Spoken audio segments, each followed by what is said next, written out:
Halo teman-teman, ketemu lagi di channel Revolusi Skill. Nah, di video kali ini aku akan sharing ke kalian bagaimana cara kita menghitung bunga menurun di Excel.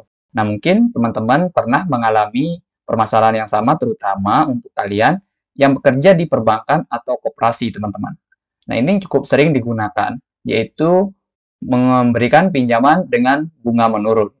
Nah, ini juga dengan jangka waktu tertentu, teman-teman. Di sini saya asumsikan yaitu pinjaman sebesar 15 juta, kemudian dengan tenor 24 bulan. Nah, di sini suku bunga per bulannya yaitu sebesar 2%. Kemudian suku bunga per tahunnya terhitung 24%. Sorry, sebenarnya yaitu sebesar 48%, teman-teman. Karena 24 kali 2 yaitu jatuhnya 48%. Oke, di sini saya asumsikan namanya Rahmat, teman-teman. Untuk formatnya di sini saya sudah buatkan yaitu selama 24 bulan. Nah, di sini ada angsuran keberapa? Nah, angsurannya kenapa mulai dari ke 0? Karena di hari pertama dia minjam itu terhitung bulan ke 0. Di sini bulan ya, bukan hari, teman-teman. Sorry. Nah, di sini ada tanggalnya, itu tanggal pinjam mungkin, dan juga tanggal pembayarannya. Nah, di sini ada angsuran pokoknya, kemudian ada bunganya. Nah, di sini nanti akan jumlah bayarnya, kemudian saldo pinjaman. Oke, kita langsung saja ke cara-caranya, teman-teman. Nah, misalkan di sini Rahmat meminjam tanggal 11 bulan 2 tahun 2024.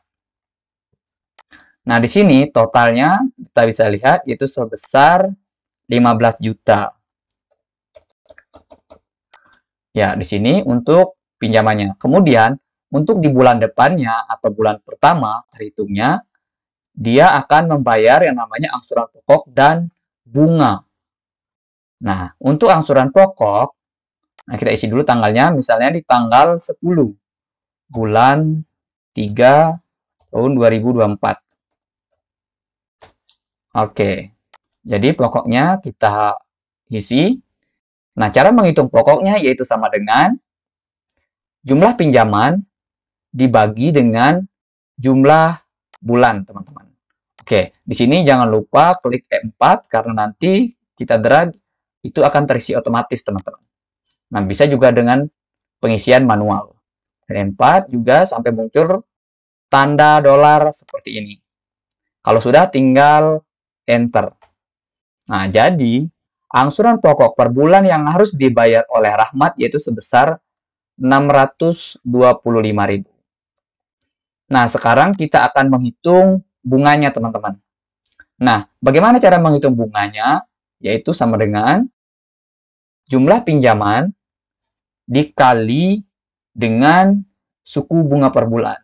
Nah, kenapa suku bunga per bulan? Karena di sini kita akan menghitung bunga yang harus dibayar pada setiap bulannya. Nah, nanti ini akan menurun, teman-teman.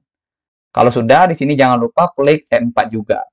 Sampai muncul tanda dolar pada bagian bunganya saja. Di sini saja, teman-teman. Kalau sudah, enter. Nah, besar bunga yang harus dibayar yaitu sebesar 300.000. Nah, kemudian jumlah bayarnya kita tinggal tambahkan antara angsuran pokok dengan bunga. Oke, sudah. Kemudian saldo pinjaman kita peroleh sama dengan saldo pinjaman yang dipinjam di awal itu besarannya itu, teman-teman. Kemudian dikurangi dengan angsuran pokoknya. Kalau sudah, enter. Nah, jadi di sini sudah terisi, teman-teman. Nah, misalkan dia akan membayar angsuran secara tetap untuk pokoknya, teman-teman, itu bisa tinggal kita drag ke bawah aja. Nah, bagaimana kalau tidak tetap? Nah, itu bisa, teman-teman, tergantung kesepakatan dari pihak peminjam dan pihak pemilik atau pemberi kredit, teman-teman. Nah, di sini tinggal kita tarik saja ke bawah, misalnya, biar lebih cepat. Oke, ini juga kita tarik ke bawah. Ini juga kita tarik ke bawah, teman-teman. Oke, nah, ini juga kita tarik kalau kita pakai angsuran tetap. Nah, di sini sudah 0 di bulan ke-12. Terus bagaimana kalau kita ingin mengisi satu persatu saja di bagian ini, teman-teman, tetapi di bagian bunga, jumlah bayar, dan saldo pinjaman ini bisa terisi otomatis. Karena ini kan sesuai dengan kondisi di lapangan nantinya, entah itu tanggal berapa dia bayar, teman-teman. Ya, jadi ini kita hapus aja dulu. Nah, misalnya di bulan kedua dia bolong, bayarnya 0 aja, teman-teman. Nah, kayak gitu. Ini kan belum jalan secara otomatis rumusnya. Oke, biar di bagian yang belum terisi itu berisi jumlah nominalnya 0, kayak gitu, teman-teman. Jadi itu bisa. Di sini tinggal kita tambahkan saja rumus awalnya, yaitu if. Kemudian, angsuran pokok, jika di sini tidak sama dengan, jika di sini tidak kosong, maksudnya teman-teman, maka jalankanlah rumusnya. Nah, jika dia kosong, maka isi angka 0.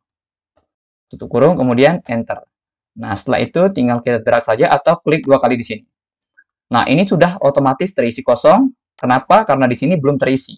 Misalnya di sini kita isi 625. Nah, dia akan terisi secara otomatis. Kita juga akan membuat format yang sama pada bagian saldo pinjaman, itu bisa. Sini kita tambahkan juga sama dengan if.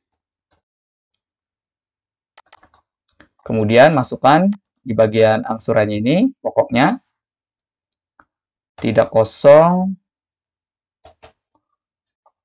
titik koma, kemudian maka jalankan rumus. Kalau dia kosong, maka masukkan 0. Enter. Oke, sini kita tinggal klik 2 kali saja. Ya, jadi di sini sudah kosong, teman-teman. Sudah 0 maksudnya. Oke, misalnya di bulan ketiga dia tidak bayar, teman-teman. Misalnya 0. Nah, jadi bunganya itu tetap yang harus dibayarkan.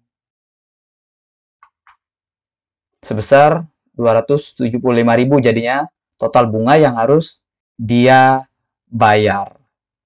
Oke, misalnya di sini 0 lagi.